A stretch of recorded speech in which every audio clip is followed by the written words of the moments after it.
প্রিয় দর্শক, আসসালামু আলাইকুম।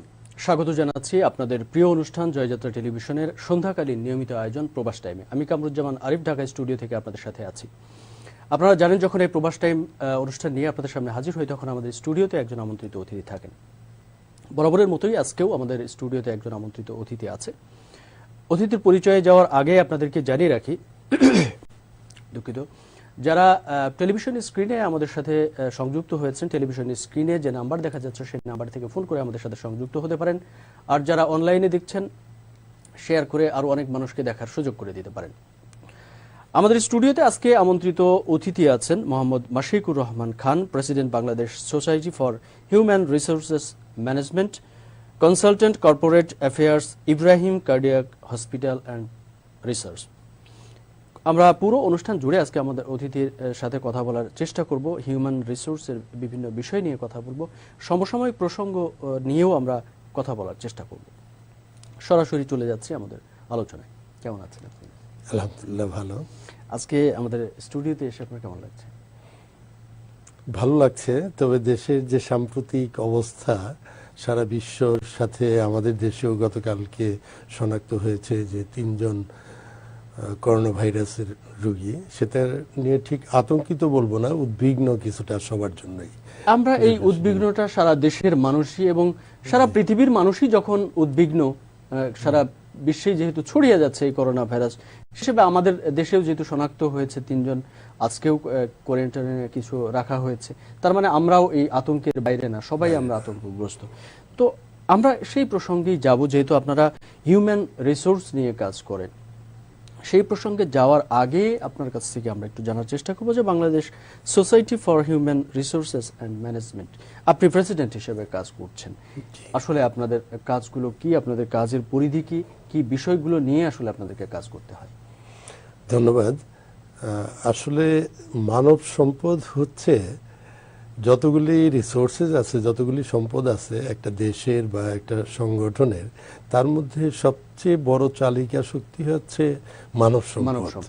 এবং আপনার একটা অর্গানাইজেশনে বা দেশে সমস্ত সম্পদ থাকলেও যদি কম্পিটেন্ট মানব সম্পদ না থাকে, তাহলে অন্যান্য সম্পদগুলি আমরা করতে পারবো না। মানব সম্পদের মাধ্যমেই তো আমরা অন্যান্য সম্পদগুলোকে আমরা ব্যবহার করতে পারবো। তো সেদিক থেকে আমাদের 2001 সালে Bangladesh society for human resources management প্রতিষ্ঠা হয়।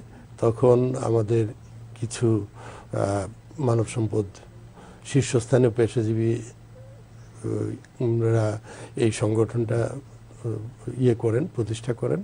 তারপর থেকে মানব সম্পদ পেশাজীবী ছাড়াও বিভিন্ন বিশ্ববিদ্যালয়ের গ্র্যাজুয়েটসদের, তারপর বিভিন্ন প্রফেশনালসদের দক্ষতা উন্নয়নের জন্য বিএসএইচআরএম কাজ করে যাচ্ছে।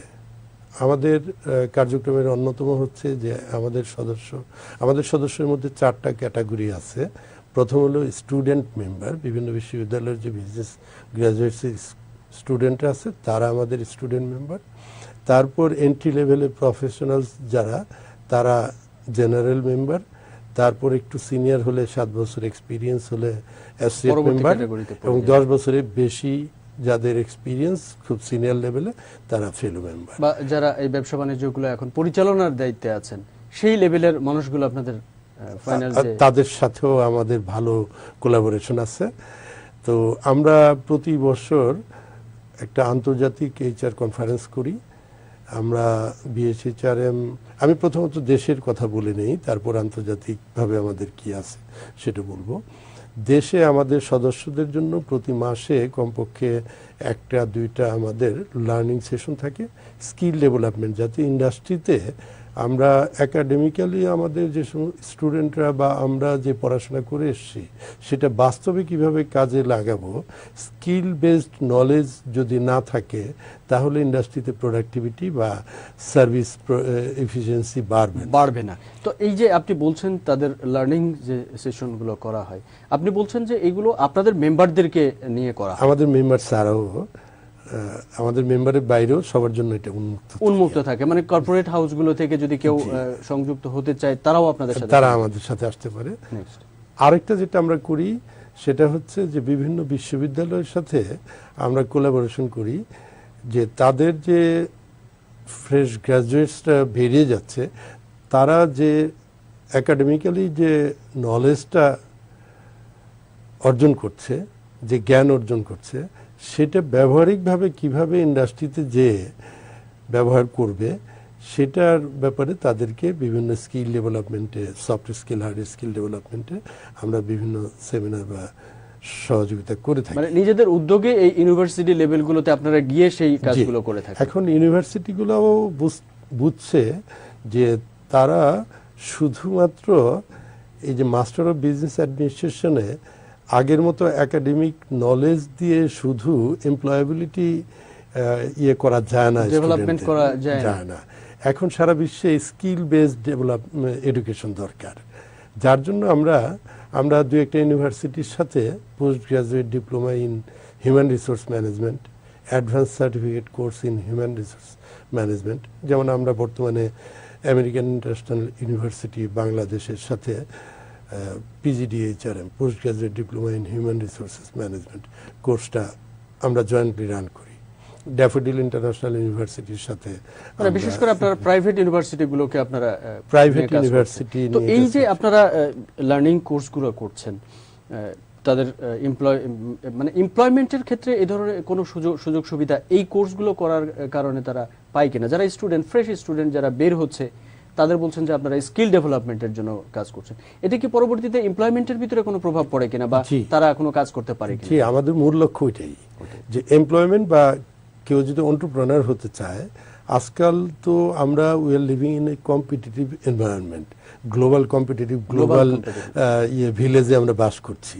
আমরা রেস্ট অফ দ্য ওয়ার্ল্ডে কি হচ্ছে সেটাকে ইগনোর করে আমরা কখনোই অ্যাডভান্স হতে পারবো না। যার জন্য আমরা রেস্ট অফ দ্য ওয়ার্ল্ডে কি প্র্যাকটিস হচ্ছে, বেস্ট HR প্র্যাকটিস হচ্ছে, বা প্রোডাক্টিভিটি এফিসিয়েন্সি বাড়ানোর জন্য কিভাবে কাজ করছে, তা আমাদের স্টুডেন্টদেরকে তার ছাত্রাবস্থায় কিছুটা ধারণা দিয়ে দেওয়ার চেষ্টা করি। তো এতে করে আমাদের যারা সদস্য মেম্বার, তারা বিভিন্ন ইন্ডাস্ট্রির অ্যাক্রস দ্য কান্ট্রি, আমাদের চিটাগাংয়ে একটা চ্যাপ্টার আছে, সেখানে সমস্ত সেক্টরেরই রিপ্রেজেন্টেশন আমাদের আছে। তো HR, বিভিন্ন CHRO, head of HR, director HR manager, তারা আছে। তো তারা জানে কি ধরনের এমপ্লয়াবিলিটি একজনের দরকার। তো কাজী তাদের এই সাথে যখন স্টুডেন্টদেরকে সম্পৃক্ত করি, বা এন্ট্রি লেভেলের জুনিয়র অফিসারদের সম্পৃক্ত করা হয়, তখন তাদের প্রোডাক্টিভিটি লেভেল অনেকটা বেড়ে যায়। সেই ক্ষেত্রে আপনারা বলছেন যে স্টুডেন্টদের, এই তো গেল হলো শুধুমাত্র স্টুডেন্টদের কথা বললেন, ইউনিভার্সিটি লেভেলে আপনারা এই কাজ করছেন, এরপরেও তো বিভিন্ন কর্পোরেট কোম্পানিগুলোতে যারা কাজ করছে এই হিউম্যান রিসোর্স নিয়ে কাজ করছেন, সেই তাদের স্কিল ডেভেলপের জন্য আপনারা কি ধরনের প্রোগ্রাম করে থাকেন? সেটার জন্য যেমন ধরেন MBA করেছে বা মাস্টার্স করেছে, তাদের জন্য এই যে PGDHRM programme, post graduate diploma in human resources management, এটাকে অনেকটা ব্যবহারিক প্রোগ্রাম বলতে পারেন। যে এখানে কিছু একাডেমিশিয়ান এবং কিছু ইন্ডাস্ট্রি এক্সপার্টরা এই ক্লাসগুলি কন্ডাক্ট করে থাকে, সেটা গেল একটা। আরেকটা হলো যে আমাদের যে ট্রেনিংগুলো হয়, মোস্টলি স্টুডেন্টদের জন্য হয় যে orientation programme, skill development programme, job ফেয়ারগুলোতে, ক্যারিয়ার ফেয়ারগুলোতে আমরা যাই, আমাদের বিভিন্ন সিনিয়র মেম্বার্সরা যায়, যে তাদের এমপ্লয়াবিলিটি স্কিল কীভাবে বাড়াবে, সফট স্কিল ডেভেলপমেন্ট কীভাবে বলে, how to communicate, how to face the interviews, তারপর টিম বিল্ডিং কীভাবে করবে, পরবর্তীতে লিডারশিপ, এটা হলো স্টুডেন্টদের জন্য। আর যে ফর্মাল ট্রেনিংগুলো হয়, সেগুলো মোস্টলি প্রফেশনালসদের জন্য। আরেকটা হচ্ছে আমাদের সিগনেচার প্রোগ্রাম হচ্ছে, আমরা প্রতি বছর ইন্টারন্যাশনাল HR কনফারেন্স করে থাকি, তারপর বিভিন্ন রাউন্ড টেবিল কনফারেন্স করি। যেমন আগামী আমাদের 9ম ইন্টারন্যাশনাল HR কনফারেন্স হওয়ার কথা এপ্রিলের 10 তারিখ র্যাডিসন ব্লু হোটেলে, বাট বর্তমান বিশ্বের পরিস্থিতিতে করোনা ভাইরাসের জন্য আমরা এখন খুব সিরিয়াসলি চিন্তা করছি যে এটা কি আমরা করা ঠিক হবে কিনা। তখন আগে মানুষের জীবন, আগে যেটা ইন্টারন্যাশনাল প্রোগ্রাম বলছেন আপনি, এটা তো ইন্টারন্যাশনাল প্রোগ্রাম যদি হয়, তাহলে তো বাইরে থেকে মানুষ যখন আসবে এটাও একটা বড় ধরনের হেলথ হ্যাজার্ড আমাদের জন্য, যারা আসবে তাদের জন্য। এখন তো সব জায়গায় একটা নিষেধাজ্ঞা, এয়ারপোর্টগুলোতে নিষেধাজ্ঞা হচ্ছে, অন্যান্য দেশের মানুষ আসা এবং বাংলাদেশের মানুষ অন্য দেশে যাওয়া, এই বিষয়গুলো একটা রেস্ট্রিকশন এরিয়া করা হচ্ছে। সেই জায়গায় ইন্টারন্যাশনাল একটা প্রোগ্রাম করলে ডেলিগেটদের এখানে নিয়ে আসা এটা একটা কঠিন ঝুঁকির মধ্যে করা আমার মনে হয় সম্ভব হবে না। আমরা 2-1 দিনের মধ্যে এটা আমাদের এক্সিকিউটিভ কাউন্সিলের মিটিং করে আমরা সিদ্ধান্ত নেব যে এটা আমরা কি পোস্টপোন করব। আমরা এই পরিস্থিতি না হলেও ভালো পরিস্থিতি যখন হয় তখনকার কথা যদি আমরা চিন্তা করি, যে আপনারা যে ইন্টারন্যাশনাল যে প্রোগ্রামগুলো করছেন, এই যে হিউম্যান রিসোর্স নিয়ে দেশে এবং বিদেশে উন্নত বিশ্ব কিভাবে হিউম্যান রিসোর্স নিয়ে কাজ করছে বা তাদের কি চিন্তা ভাবনা, বিজনেস ডেভেলপমেন্টের ক্ষেত্রে তারা কিভাবে এগিয়ে যাচ্ছে, সেই বিষয়গুলো আপনাদের তো এই আলোচনাগুলোর ভিতরে আসে বা মূলত কারণ তো হলো এইগুলোই। এক্স্যাক্টলি। এখন আমরা যদি দেখি আমাদের দেশের বর্তমানে বিশ্বের মধ্যে সবচেয়ে ডেন্সিলি পপুলেটেড কান্ট্রি হচ্ছে আমাদের বাংলাদেশ। এটা একদিকে অনেকে বলে জনসংখ্যা অভিশাপ বা সমস্যা, কিন্তু আমরা মনে করি যে এটা আমাদের জন্য ব্লেসিংস হতে পারে যদি আমরা এই জনসংখ্যাকে সত্যিকার অর্থে জনসম্পদে পরিণত করতে পারি। তবে জনসম্পদ হতে হবে যে বহির্বিশ্বের সাথে কম্পিটিটিভ এনভায়রনমেন্টে কাজ করার মতো, তাদেরকে পাল্লা দিয়ে আমাদেরকে এগিয়ে যেতে হবে, বা আমাদের স্কিলটাও ইন্টারন্যাশনালি যে স্কিল, সেই স্কিলের সমমানের করার যে প্রক্রিয়া। আমি এই জায়গাতে একটা গুরুত্বপূর্ণ পয়েন্ট দেখছি, যেখানে আপনারা যে হিউম্যান রিসোর্স নিয়ে কাজ করছেন সেটা তো মানে খুব গুরুত্বপূর্ণ একটা চ্যাপ্টারে এসে পরিণত হয়েছে, যখন আপনি বলছেন যে জনগণকে যখন জনশক্তিতে রূপান্তর করবে, সম্পদে রূপান্তর করবে, এর তো মূল ভূমিকা পালন করতে পারে আপনাদের হিউম্যান রিসোর্স নিয়ে যারা কাজ করছেন, তাদেরই তো সব থেকে গুরুত্বপূর্ণ ভূমিকা এখানে রাখার মতো। এটা হওয়া উচিত। তার কারণ আমরা 2001 সালে প্রতিষ্ঠার পরের থেকে নিজেদের দেশে বাস্তব অভিজ্ঞতার সম্মুখীন হয়ে আমরা কিভাবে এটাকে আমাদের প্রফেশনালসদের, আমাদের এন্টারপ্রেনারদের, ইন্ডাস্ট্রির প্রোডাক্টিভিটি এফিসিয়েন্সি বাড়াতে হবে, কিভাবে বহির্বিশ্বের সাথে কম্পিট করে আমরা এগিয়ে যাব, এগুলি সম্পর্কে কিন্তু আমাদের প্রফেশনালসরা, আমাদের মেম্বার্সরা অনেক বেশি দক্ষতা অর্জন করেছে। যেমন ধরুন আমি ইন্টারন্যাশনাল এইচআর কনফারেন্সের কথা বলছিলাম, সেখানে আমাদের যেমন ধরেন BSHRM, Bangladesh society for human resources management, আমরা Asia Pacific federation of human resource ম্যানেজমেন্টের সক্রিয় সদস্য। এই মাসের 16 তারিখে মালদ্বীপে আমাদের বোর্ড মিটিং হওয়ার কথা ছিল। আমি প্রেসিডেন্ট হিসেবে ওখানকার বোর্ড মেম্বার। আমাদের এই মিটিংটা পোস্টপোন করা হয়েছে, কিন্তু স্কাইপতে আমাদের জুম মিটিং হবে। তো এশিয়া প্যাসিফিক ফেডারেশনের অস্ট্রেলিয়া, ফিজি, নিউজিল্যান্ড, পার্শ্ববর্তী দেশগুলা ভারত, শ্রীলঙ্কা, মালয়েশিয়া, থাইল্যান্ড, সমস্ত দেশগুলা এর মেম্বার। তো আমরা যখন আলোচনা করি তখন বিভিন্ন সমস্যাগুলি নিয়ে ডিসকাস করি, কেস স্টাডি নিয়ে, এবং কাদের কি ভালো ডেভেলপমেন্ট হলো সেখানে আমাদের যাওয়ার সুযোগ থাকে, যার জন্য একটা এক্সচেঞ্জ হয়। আমাদের কনফারেন্সগুলোতে যখন উনরা আসে, বিভিন্ন আমেরিকা থেকে, ইউরোপ থেকে, পার্শ্ববর্তী শ্রীলঙ্কা, ইন্ডিয়ার থেকে স্পিকাররা আসে, তারা তাদের অভিজ্ঞতাগুলি, বেস্ট এইচআর প্র্যাকটিসগুলো শেয়ার করতে পারে। এইভাবে আমাদের দেশের লোকরা, আমাদের স্টুডেন্ট বলেন, প্রফেশনালস বলেন, তারা সুযোগ পায়। এইগুলো একটা সুযোগ। আরেকটা হলো আমরা যেমন শ্রীলঙ্কা, মালয়েশিয়া, ভারত, এই 3টা দেশের সাথে আমাদের এক্সচেঞ্জ প্রোগ্রাম বলি আমরা, যে তাদের কনফারেন্স যখন হবে আমাদের 3 জন করে প্রতিনিধি তারা হোস্ট করবে, আবার আমাদের কনফারেন্সের সময় তাদের 3 জন করে প্রতিনিধি, 3 জন হলো মিনিমাম, তাদের এটা ডেলিগেট, এটা তাদের জন্য কোনো চার্জ লাগবে না, আমরা অ্যাকোমোডেশনের ব্যবস্থা করব। আবার আমরা যখন ওই দেশগুলোতে পাঠাই প্রতিনিধি, তারা অ্যাকোমোডেশনের ব্যবস্থা করেন। এতে হয় কি, যে আবার তাদের ইন্ডাস্ট্রি ভিজিট থাকে, আমাদের ইন্ডাস্ট্রিগুলো তারা ভিজিট করে, আবার তাদের বেস্ট প্র্যাকটিস যেখানে হয়, আমাদের যে ডেলিগেট যায় 3 জন তো এমনি অফিসিয়ালি তাদের সাথে এমইউর আন্ডারে, তাছাড়া আরো অনেক বেশি ডেলিগেট যায়। তারা যাওয়াতে হয় কি, তাদের ইন্ডাস্ট্রিতে কি বেস্ট প্র্যাকটিসগুলো আছে সেগুলা বাস্তবে দেখে এসে আমাদের দেশেও সেগুলা ইমপ্লিমেন্ট করার একটা সুযোগ থাকে। আর একটা গ্লোবাল ফোকাস হয় যে গ্লোবালি কিভাবে বিজনেসগুলো রান করছে।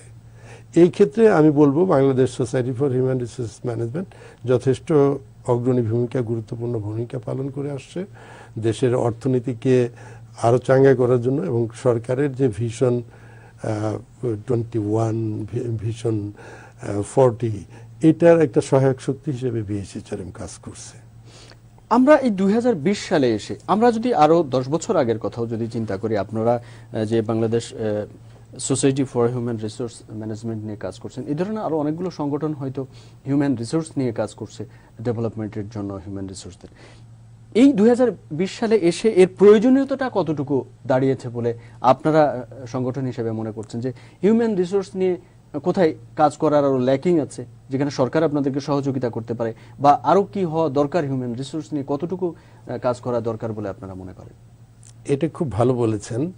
তার কারণ আমরা কিন্তু এমনিতেই পিছিয়ে আছি। যেমন ধরেন পার্শ্ববর্তী ভারত যদি বলেন, তাদের NIPM, national institute of personnel management, আমাদের মতো একটা সংগঠন, তারা আরো প্রায় 40 বছর আগে প্রতিষ্ঠা হয়েছে। মালয়েশিয়া যদি আমরা দেখি, MIHRM, Malaysian institute of human resources management, সেটা প্রতিষ্ঠিত হয়েছে 1975-এ। আমাদের প্রতিষ্ঠা হয়েছে 2001 সালে। আরো কতগুলি পার্থক্য আছে। ওই সমস্ত দেশে সরকার কিন্তু এই সমস্ত ইনস্টিটিউশন বা সোসাইটিগুলোকে সার্বিকভাবে সহায়তা করে থাকে এবং তাদের সরকারি প্রোগ্রামের সাথে অ্যালাইন করে। আমাদের এখানে একটা বড় গ্যাপ আছে, যে এই যে প্রফেশনালসদের, পেশাজীবীদেরকে বিভিন্ন সরকারি যে উদ্যোগগুলা, খুব ভালো উদ্যোগ আমাদের জননেত্রী মাননীয় প্রধানমন্ত্রী শেখ হাসিনার নেতৃত্বে নেওয়া হচ্ছে, কিন্তু এইগুলো বাস্তবে ফলপ্রসূ করার জন্য আমি মনে করি যে এই পেশাজীবী সংগঠনগুলোকে, বিশেষ করে বিএসএইচআরএমকে সম্পৃক্ত করা দরকার। যেমন মাননীয় প্রধানমন্ত্রীর নেতৃত্বে একটা NSDA আছে, ন্যাশনাল স্কিল ডেভেলপমেন্ট অথরিটি, যার চেয়ারম্যান মাননীয় প্রধানমন্ত্রী নিজে, গভর্নিং বডি, এবং আরেকটা এক্সিকিউটিভ কমিটি আছে, সেটার তার অধীনে মন্ত্রিপরিষদ সচিব মহোদয় বোধহয় ওটার চেয়ারম্যান। কিন্তু আমি লক্ষ্য করে দেখেছি আমরা যে ওইটাতে ওই সচিবালয়ের মতোই বিভিন্ন মিনিস্ট্রির মন্ত্রী মহোদয়রা ওই গভর্নিং বডিতে আছেন অধিকাংশ, এবং এক্সিকিউটিভ কাউন্সিলও সচিব মহোদয়রা বা ওই মিনিস্ট্রির লোকজন আছে। তাদের অবশ্যই থাকতে হবে, দেশ পরিচালনা করেন তারা। ওখানে আমি মনে করি যে এই সমস্ত পেশাজীবী সংগঠনগুলি, ধরেন আমি শুধু বিএসএইচআরএম এর কথা বলবো না, বিএসএইচআরএম আছে, আইসিএবি আছে, আইসিএমএবি আছে, কস্ট অ্যান্ড ম্যানেজমেন্ট অ্যাকাউন্ট্যান্টসরা আছে, তারপরে ইঞ্জিনিয়ার্স ইনস্টিটিউশন আছে, তাদেরকে সবাইকে, যে বিএসএইচআরএম তো মানব সম্পদের সার্বিক ডেভেলপমেন্টের কাজ করছে, তাদেরকে সম্পৃক্ত করা দরকার, এক নম্বর। আরেকটা করা দরকার, আমি মনে করি আমরা একটা বর্তমানে, যদিও আমাদের করোনা ভাইরাসের জন্য আমরা সবাই একটু স্তম্ভিত হয়ে পড়েছি, এতদিন একটু ভয়ভীতি ছিল, এখন আমাদের দেশেই এটা হতে আমরা বেশ কিছুটা, অপরদিকে আমাদের একটা বিরাট স্মরণীয় বর্ষ, এটা মুজিব বর্ষ, আমাদের বঙ্গবন্ধু, আমাদের জাতির জনক শেখ মুজিবের 100তম জন্মবার্ষিকী, আমরা এটাকে খুব আরো বেশি উৎসাহব্যঞ্জক। তো আমি এই মুজিব বর্ষে মাননীয় প্রধানমন্ত্রীর কাছে অত্যন্ত বিনীতভাবে অনুরোধ করব যে স্বপ্ন বঙ্গবন্ধু দেখেছিলেন, যে এদেশের মানুষকে, তখন তার সময় ছিল 7.5 কোটি মানুষ, এই মানুষকে নিয়ে উনি চিন্তা করেছেন, জনগণকে নিয়ে চিন্তা করেছেন। এবং আমাদের মাননীয় প্রধানমন্ত্রী যদি HR মিনিস্ট্রি করে, মানব সম্পদ মন্ত্রণালয় করে এই মুজিব বর্ষকে স্মরণীয় করে রাখেন, আমার মনে হয় এটা একটা তার আত্মা অনেকটা শান্তি পাবে, যে না, এই আমার দেশের জনগণ। তার কারণ কি, এটা খুব বেশি হওয়া দরকার কেন, যে আমাদের দেশের সবচাইতে ভাইটাল সম্পদ হচ্ছে জনসংখ্যা।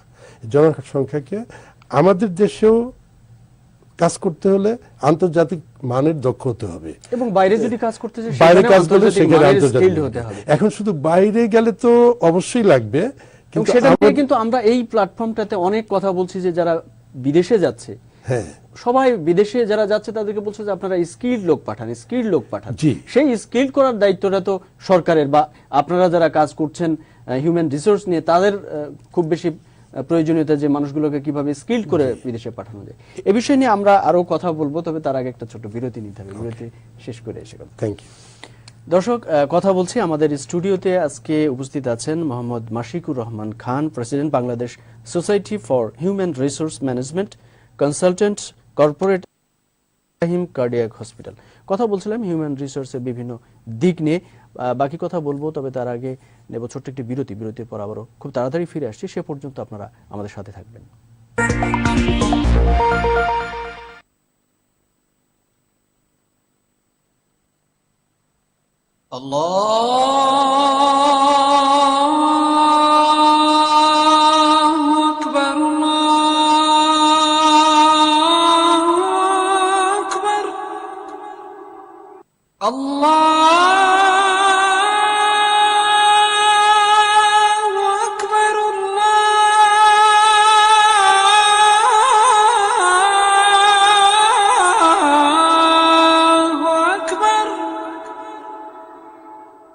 أشهد أن لا إله إلا الله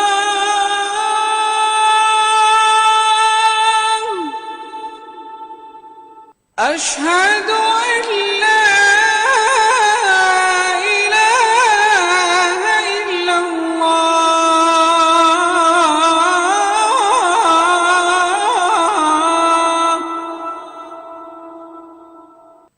أشهد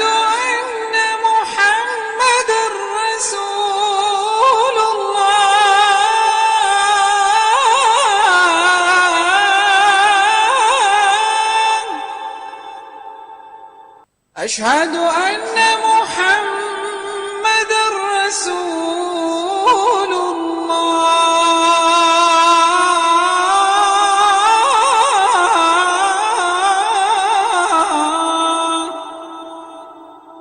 حي على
اللهم رب هذه الدعوة التامة والصلاة القائمة آت محمدا الوسيلة والفضيلة والدرجة الرفيع وابعثه مقاما محمودا الذي وعدته إنك لا تخلف الميعاد হে আল্লাহ, এই পরিপূর্ণ আহ্বান ও শাশ্বত নামাজের তুমিই প্রভু। হযরত মুহাম্মদ সাল্লাল্লাহু আলাইহি ওয়াসাল্লামকে দান করো বেহেশতের সর্বোচ্চ সম্মানিত স্থান এবং সুমহান মর্যাদা, আর তাকে অধিষ্ঠিত করো শ্রেষ্ঠতম প্রশংসিত স্থানে, যার প্রতিশ্রুতি তুমি তাকে দিয়েছ। নিশ্চয়ই তুমি প্রতিশ্রুতির ব্যতিক্রম করো না। তোমাদের জন্য নিয়ে এলাম মজার অনুষ্ঠান সপ্তপুরী। হুমায়রা আলম জেনির উপস্থাপনায় ছোট্ট সোনামণি ও শিশু কিশোরদের অংশগ্রহণে শিশুতোষ অনুষ্ঠান স্বপ্নপুরী। তোমার নাম কি? আমার আমার নাম বিশুদ্ধ প্রগতি। এবারে আমরা প্রত্যেক বন্ধুর কাছ থেকে পরিবেশনা শুনবো। বুলবুল পাখি ময়নাটি, বন্ধুরা, আজকে আমি তোমাদেরকে গ্লাস পেইন্টিং করা শেখাবো। ফুলে ফুলে ঢোলে ঢোলে। Ready, 1, 2 and 3. Wow! কবি দেশ বীরের দেশ, আমার দেশ স্বাধীন দেশ বাংলাদেশ। বন্ধুরা, দেখো তো কেমন হয়েছে। ভালো। দেখুন প্রতি শুক্রবার রাত 8টায় শুধুমাত্র জয়যাত্রা টেলিভিশনে। রূপবতী, অনন্যাময়ী, ভোরের শিশির হয়ে থাক শুভ্রতা জুড়ে, স্নিগ্ধতায় ভরা অবিকল তোমারই মতো মোহনীয় তুমি। এক্সেলেন্ট প্রিমিয়ার হানি সোপ ত্বককে করে তোলে কোমল উজ্জ্বল। এক্সেলেন্ট শ্যাম্পু চুলকে করে প্রাকৃতিকভাবে মজবুত ও পরিষ্কার। দিনের সতেজতা শুরু হোক প্রকৃতির আদরে। এক্সেলেন্ট ভেজিটেবল ফেয়ারনেস ক্রিম নিয়মিত ব্যবহারে মুখের ত্বক হয়ে ওঠে লাবণ্যময় ও ফর্সা। এক্সেলেন্ট অ্যালোভেরা বডি লোশন ত্বকের গভীরে প্রবেশ করে ত্বক হয় তারুণ্যদীপ্ত। এক্সেলেন্ট ন্যাচারাল বিউটি কেয়ার, সুন্দরীদের পারফেক্ট পেয়ার। এক্সেলেন্ট ওয়ার্ল্ড, সুস্থতা ও সৌন্দর্য বিকাশে আমরা আছি আপনার পাশে।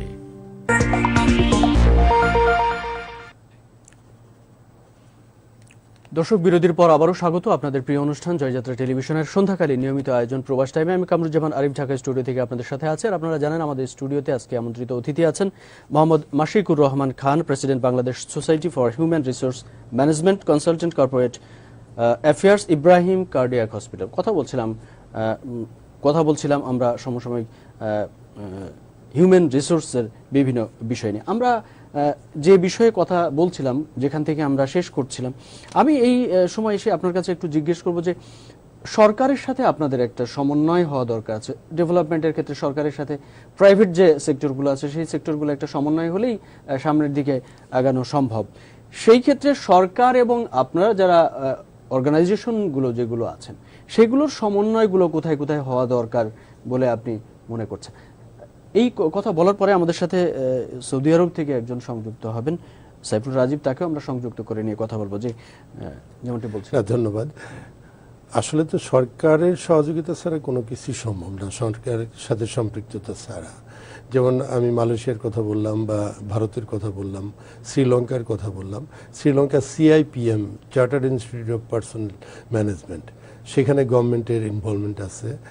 মালয়েশিয়ার যে MIHRM, তার প্রধান উপদেষ্টা হচ্ছেন মালয়েশিয়ার যে HR মিনিস্টার।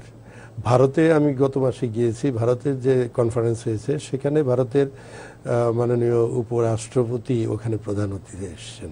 তো আমাদের কনফারেন্সগুলোতেও আমরা চেষ্টা করি আমাদের মন্ত্রী মহোদয়দের যে লাইন মিনিস্ট্রি যারা আছে তাদেরকে আনতে, বিভিন্ন সমস্যাগুলি তাদের পরামর্শ নেয়া। তবে আমি মনে করি সরকারের সবচেয়ে বেশি সম্পৃক্ততা হওয়া যেতে পারে মাননীয় প্রধানমন্ত্রী যে উদ্যোগ নিয়েছেন যে আমাদের জনসংখ্যাকে জনসম্পদে রূপান্তর করার জন্য ন্যাশনাল স্কিল ডেভেলপমেন্ট অথরিটি, ওইটার যে বিভিন্ন কমিটি আছে বা ওখানে আমাদের পেশাজীবীদের অন্তর্ভুক্ত করলে সেখানে যেহেতু আমাদের BSHRM-এর সদস্য সংখ্যা বর্তমানে প্রায় 3700-এরও উপরে এবং সবগুলি সেক্টরেরই আমাদের রিপ্রেজেন্টেশন খুব সিনিয়র পজিশনে আছে এবং তাদের বাস্তব অভিজ্ঞতা আছে। কাজে আমরা ওইভাবে সরকারের সাথে সম্পৃক্ত হয়ে আমরা ভলান্টারিলি, আমাদের কোনো পেমেন্ট করতে হবে না, আমরা সরকারকে সহযোগিতা করতে চাই যে বিদেশে যে আমাদের হোয়াইট কালার এমপ্লয়ি বা আনস্কিল্ড সেমি স্কিল্ড এমপ্লয়িদেরকে কি কি সেক্টরে স্কিল করে পাঠানো দরকার বা এখানে কাজ করতে হলে দেখেন আমাদের এখানে আমাদের এই যে সৌদি আরব থেকে এক ভাই লাইনে আছেন, ওনারা অনেক কষ্ট করে বিভিন্ন দেশে, মিডল ইস্ট বা অন্যান্য দেশে যে বৈদেশিক মুদ্রা পাঠান, প্রায় 1 কোটির উপরে লোক, তারা হয়তো 16 বিলিয়ন বা 17 বিলিয়ন ডলার পাঠান। তার বিপরীতে অল্প কিছু লোক শ্রীলঙ্কা বা ইন্ডিয়া থেকে স্কিল এর কারণে এখানে এসে প্রায় 6-7 বিলিয়ন ডলার নিয়ে যাচ্ছেন। এই ক্ষেত্রে এখানে আপনার কাছে আমি জানতে চাইবো যে সরকারের কাছ থেকে আপনাদের অর্গানাইজেশনগুলো কোন কোন ধরনের সহযোগিতা আসলে প্রত্যাশা করে, যে সরকার কি কি সহযোগিতা আপনাদেরকে করতে পারে? সরকার সহযোগিতা যেটা করতে পারে যে সরকারের যে স্কিল ডেভেলপমেন্টের উদ্যোগ আছে সেখানে আমাদেরকে সম্পৃক্ত করা, আমরা তাহলে আমাদের আপনারা বলছেন যে ভলান্টিয়ার হিসেবে কাজ করার জন্য এটা আমরা করতে পারবো। এবং অন্য অন্য দেশের মতো আমাদেরকে যদি, যেমন আমাদের বিএসএইচআরএম এর একটা, আমরা BSHRM professional institute of BSHRM institute of professional development করার একটা উদ্যোগ নিয়েছি। এই ব্যাপারে যদি আমাদেরকে সহযোগিতা করে, আমরা কোনো টাকা চাই না, ধরেন আমাদের এই ইনস্টিটিউটটা করার জন্য যদি সরকার এগিয়ে আসে যে আমরা আমরা সমস্ত ব্যবস্থা করব, সরকার আমাদের পাশে থাকবে, তাহলে অনেক দূর আগানো যায়। আমরা একটু, যেহেতু আপনাদের হিউম্যান রিসোর্সের একটা বড় একটা অংশ মানব সম্পদ, সেই মানব সম্পদ নিয়েই এখন বাংলাদেশের সব থেকে সেই মানুষ নিয়ে আমরা খুব বেশি আতঙ্কিত যে মানুষরা অনিরাপদ হয়ে যাচ্ছে বিভিন্ন ধরনের ভাইরাস বা অন্য কারণেও। করোনা ভাইরাস নিয়ে আমরা যখন সারা বাংলাদেশে আতঙ্কগ্রস্ত, সেই বিষয়গুলো নিয়ে একটু কথা বলতে চাই এই পার্টে। তার আগে সৌদি আরব থেকে আমাদের সাথে সংযুক্ত হবেন সাইফুল রাজীব, তাকেও আমরা সংযুক্ত করে নিতে চাই। সেই দেশগুলোর অবস্থা এখন কি আছে সেগুলো আমাদের জানা দরকার আছে। সাইফুল রাজীব, আপনি আমাদের সাথে আছেন? সাইফুল রাজীব? জি জি ভাই, শুনতে পাচ্ছি। আমাকে শুনতে পাচ্ছেন? জি, আমি আপনাকে শুনতে পাচ্ছি। আপনাকে ধন্যবাদ আমাদের সাথে সংযুক্ত হওয়ার জন্য সৌদি আরব থেকে। জি, আসলে আমি শুনছিলাম অনেকক্ষণ থেকে আপনাদের আলোচনা। আর যেহেতু আজকে আপনাদের যে বিষয়টি সেটি হচ্ছে যে বিশ্বব্যাপী করোনা ভাইরাসের যে একটি ভয়ঙ্কর রূপ ধারণ করতেছে, সে বিষয়ে আসলে একটু কথা বলার জন্য বিশেষ করে আমি জয়যাত্রা টেলিভিশনের মাধ্যমে, এই প্রবাস টাইমের মাধ্যমে সৌদি আরবের যে সর্বশেষ আপডেট সেটি একটু আপনাদের সাথে শেয়ার করতে চাচ্ছি। এবং সেই সাথে আমি জয়যাত্রা টেলিভিশনের মাধ্যমে বাংলাদেশ সরকারের কাছে একটা দাবি উপস্থাপন করতে চাচ্ছিলাম। আমরা শুনতে পাচ্ছি আপনাকে। জি, আসলে আপনি হয়তো ইতিমধ্যে জেনেছেন যে চলতি মাসের 2 তারিখে প্রথম আসলে সৌদি আরবে করোনা ভাইরাসের প্রথম একজন রোগী শনাক্ত করা হয়।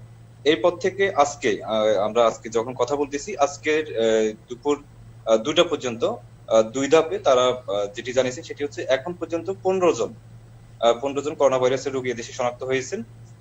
এবং আপনারা জানেন যে এখানে এদেশের যে ওমরা এবং ভিজিট ভিসা সেটি বেশ কয়েকটি দেশের জন্য বন্ধ করা আছে, এবং হচ্ছে 9টি দেশের সাথে এখন ফ্লাইট কানেক্টিং যেটি সেটিও বন্ধ করা আছে। এবং আরেকটি বিষয় হচ্ছে যে এখানকার সৌদি আরবের দাম্মামের একটি প্রদেশ যেটিকে একেবারেই এখন সৌদি আরবের সাথে তাদের অন্যান্য শহরের সাথে যোগাযোগ বিচ্ছিন্ন করে রাখা আছে, কারণ তারা শঙ্কা করতেছেন যে ওইখানেই সবচেয়ে বেশি সংখ্যক করোনা ভাইরাসের রোগী সেখান থেকে শনাক্ত হচ্ছেন। আসলে আমি যে কথাটি বলার জন্য এই মুহূর্তে আপনাদের সাথে যুক্ত হলাম সেটি হচ্ছে যে আপনারা জানেন যে আমাদের বেশ কিছু প্রবাসী ভাই এই মুহূর্তে বাংলাদেশে তারা অবস্থান করতেছেন, তাদের প্রিয়জনের সাথে ছুটি কাটানোর জন্য তারা দেশে গিয়েছিলেন। এখন অনেকেরই কিন্তু আসার সময় হয়ে গেছে এবং অনেকে কয়েকদিনের মধ্যে আসবেন। তো আমরা যারা আসলে সবসময় গণমাধ্যমের সাথে আমরা জড়িত থাকি, আমাদের কাছে তাদের একটি প্রশ্ন যে তারা অনেকে বলছিলেন আমাদেরকে যে তাদের ফ্লাইটটি ঠিকভাবে হচ্ছে না, এবং যে বিমানের কর্তৃপক্ষের পক্ষ থেকে যে বিষয়টা বলা হচ্ছে যে আসলে তাদের যে ফ্লাইট গুলো সেগুলো প্রচুর সংখ্যক ওমরা যাত্রী দিয়ে তারা অ্যারেঞ্জ করার কারণে শুধুমাত্র 25 বা 20% তাদের ওয়ার্ক পারমিট ভিসার প্যাসেঞ্জার থাকে। তো এখন তারা যেটি বলতে চাচ্ছেন যে তারা এই অল্প কিছু সংখ্যক প্যাসেঞ্জার নিয়ে একটি ফ্লাইট তারা সৌদি আরবে পাঠাতে পারতেছেন না। কিন্তু আরিফ ভাই, আমি যে কথাটি বলছিলাম যে এখানে অনেক প্রবাসীরা আছেন যাদের ভিসা 2 দিন পরে শেষ হয়ে যাবে। তো আমার মনে হয় যে আমাদের বাংলাদেশ সরকার তথা বিমানের যে কর্তৃপক্ষ যারা আছে তারা এই বিষয়টাকে বিবেচনা করা উচিত যে যাদের ভিসার মেয়াদ খুব কম হয়ে আসছে তাদেরকে যেন যে কোনো ভাবে যেন সৌদি আরবে পাঠানো যায়। না হলে কিন্তু একজন প্রবাসী যদি ভিসাটি না থাকে তাহলে সে কত বড় একটা প্রবলেমে পড়বে, বিষয়টি হয়তো আপনারা বুঝতে পারতেছেন। আপনার সাইফুল রাজীব, আপনার জ্ঞাতার্থে আমি একটু জানাতে চাই, বাংলাদেশ বিমানের আজকের যে সংবাদ তাতে বাংলাদেশ বিমানের অনেকগুলো ফ্লাইটকে কিন্তু সংকুচিত করা হয়েছে, অনেক দেশের ফ্লাইটগুলো কিন্তু বাতিল ঘোষণা করা হয়েছে। এই হলো আজকের সর্বশেষ খবর। জি, সেটা ঠিক আছে, কিন্তু আমি যে বিষয়টা আপনাদের মাধ্যমে বলতে চাচ্ছি যে আসলে যে প্রবাসীটা 2 মাস আগে বা আজ থেকে 3 মাস আগে যে ছুটিতে গেছে সে তো জানতো না যেমন একটা পরিস্থিতি হবে। তো এখন সে এই ফ্লাইট গুলো বাতিল হওয়ার পরে যে কতগুলো ভিসা আসলে নষ্ট হতে পারে এবং কতজন প্রবাসী ক্ষতিগ্রস্ত হতে পারে সে বিষয়টা তো আসলে ভাবা দরকার।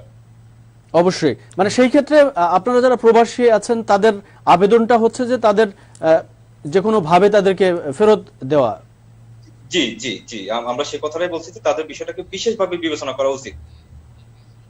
যে আমরাও এই অনুষ্ঠানের মাধ্যমে সরকারের কাছেও আবেদন জানাতে চাই, আপনাদের যে আবেদন সেই আবেদনের সাথে একাত্মতা ঘোষণা করে সরকার নিশ্চয়ই এগুলো বিবেচনা করবেন, তাদেরকে কিভাবে ফেরত পাঠানো যায় সেই বিষয়গুলো নিয়ে হয়তো ভাববেন। আপনাকে অনেক ধন্যবাদ এতক্ষণ পর্যন্ত আমাদের সাথে থাকার জন্য।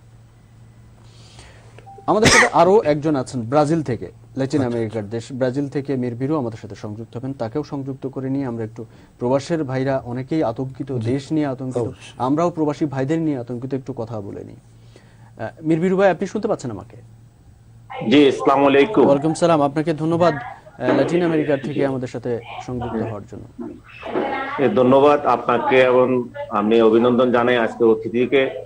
আমি পৃথিবীর সবচেয়ে দূরের দেশ ল্যাটিন আমেরিকা, ব্রাজিল, উরুগুয়ে। তো আমি আপনার আলোচনা শুনছি, খুব ভালো লাগছে যে প্রবাস টাইমে যে আমার এটা আসলে এখন সারা পৃথিবীতে করোনা ভাইরাসটা মহামারী রূপের মুখে শুরু হয়েছে, যেটা প্রত্যাশা করা যায় নাই যে এখন বাংলাদেশেও নাকি 3 জন ধরা পড়ছে। আমি একটা জিনিস প্রবাসীদের যে সমস্যা নিয়ে একটু কথা বলতে চাই। জি, আপনি জানেন উরুগুয়ে গত 1 তারিখে উরুগুয়েতে আমাদের মহামান্য রাষ্ট্রপতি এসেছিলেন, এখানকার নতুন রাষ্ট্রপতি ওত নিয়েছেন সেই অনুষ্ঠানে, এবং আমি অভিনন্দন জানাই আমাদের মাননীয় মহামান্য রাষ্ট্রপতিকে। কারণ আমাদের এখানে পরিচয়টা আমরা বাংলাদেশ, মাস্ট পিপল আমাদের বাংলাদেশ বললে তারা থমকে যায়, তারা আমাদেরকে চিনতে একটু কষ্ট হয়।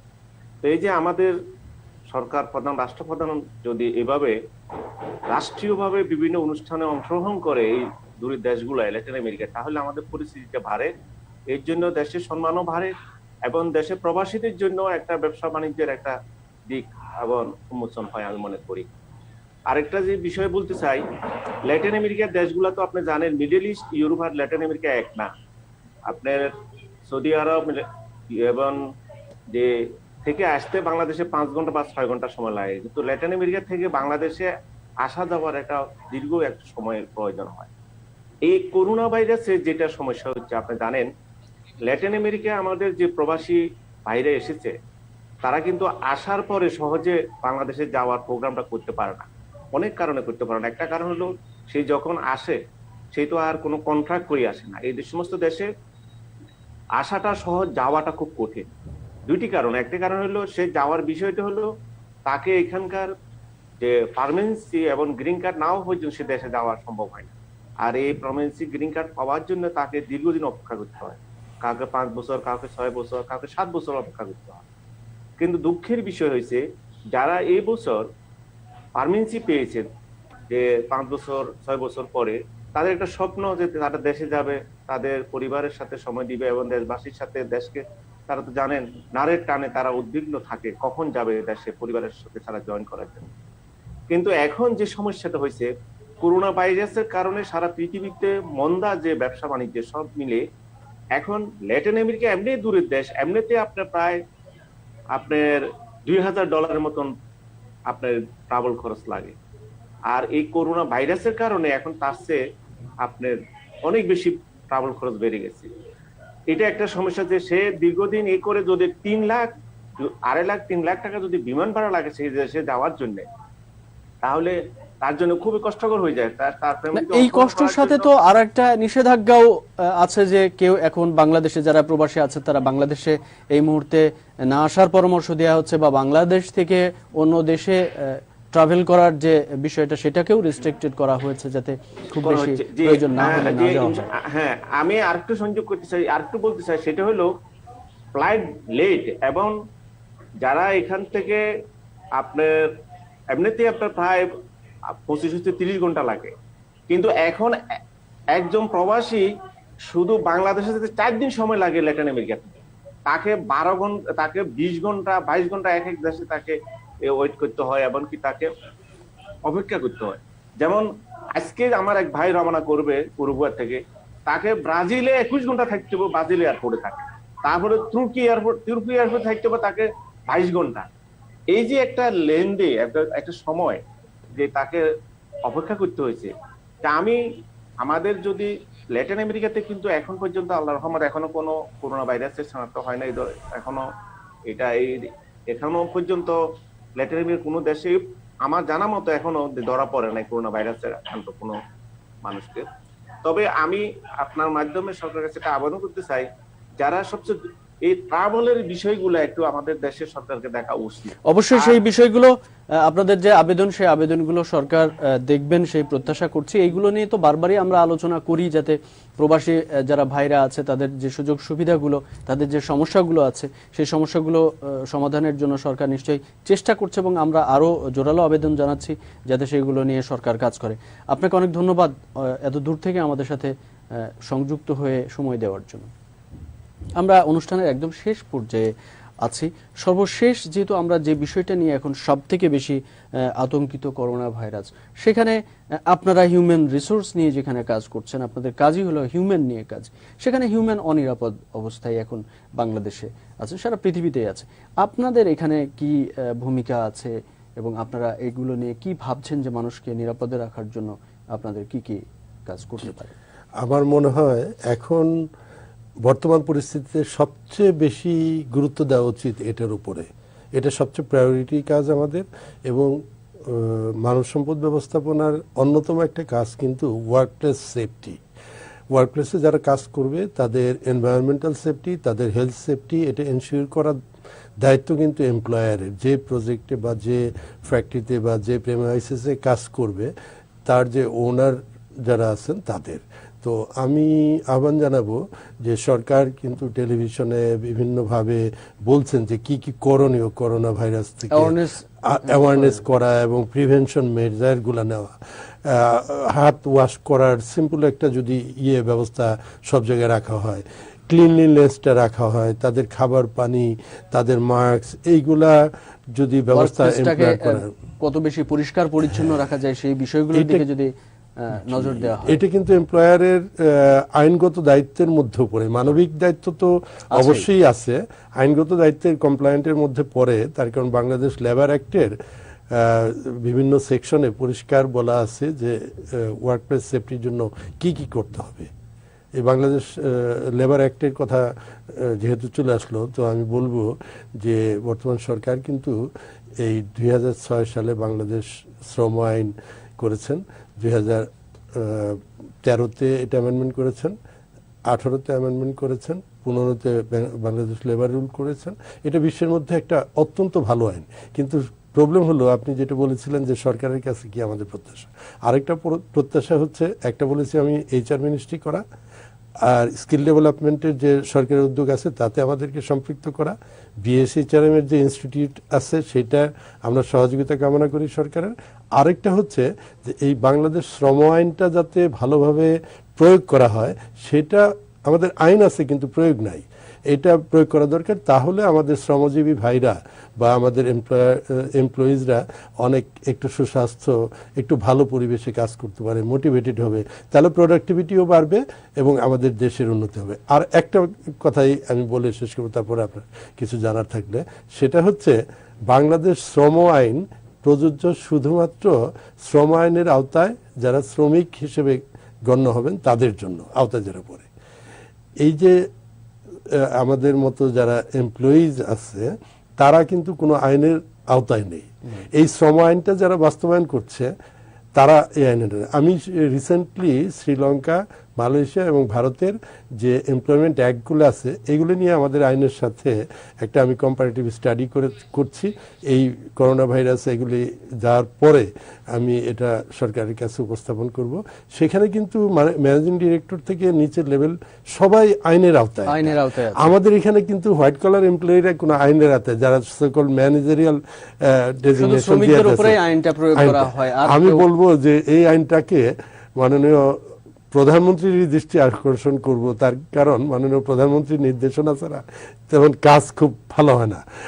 তো যে এই শ্রম আইনটাকে এমপ্লয়মেন্ট অ্যাক্ট করে অথবা শ্রম ও এমপ্লয়মেন্ট অ্যাক্ট করে, যাতে যারা কর্মজীবী মানুষ আছে, শ্রমিক বা এমপ্লয়ি, তাদেরকেও এই আইনের আওতায়, তাহলে দেশের প্রোডাক্টিভিটি অনেক বাড়বে। আপনাকে অনেক ধন্যবাদ এতক্ষণ পর্যন্ত আমাদের স্টুডিওতে এসে সময় দেওয়ার জন্য। আপনাকেও অনেক ধন্যবাদ। এবং আজকে এই একটা পরিবেশের মধ্যে যে করোনা ভাইরাসের আতঙ্কে আজকে আমি একজন HR মানব সম্পদ পেশাজীবী হিসেবে আল্লাহর কাছে দোয়া করি যাতে নাকি আমাদের সমস্ত পেশাজীবীরা, দেশের সমস্ত মানুষ, পৃথিবীর সব মানুষ যাতে নিরাপদে থাকে এবং এই করোনা ভাইরাসটা যাতে মহান আল্লাহ রাব্বুল আলামিন খুব শীঘ্র উঠিয়ে নিয়ে যায়, রক্ষা করেন, সেই তৌফিক কামনা করছি। আপনাকে অনেক ধন্যবাদ। দর্শক, কথা বলছিলাম আজকে আমাদের স্টুডিওতে আমন্ত্রিত অতিথি মাশিকুর রহমান খানের সাথে বিভিন্ন বিষয় নিয়ে, বিশেষ করে হিউম্যান রিসোর্স ম্যানেজমেন্ট নিয়ে কথা বলেছি এবং বর্তমান সমসাময়িক যে করোনা ভাইরাস সেই প্রসঙ্গ নিয়েও আমরা কথা বলেছি। আমাদের সাথে প্রবাসী ভাইরাও সংযুক্ত হয়ে তাদের কথা বলেছেন। তো এই ছিল আজকের মতো আমাদের এই প্রবাস টাইম।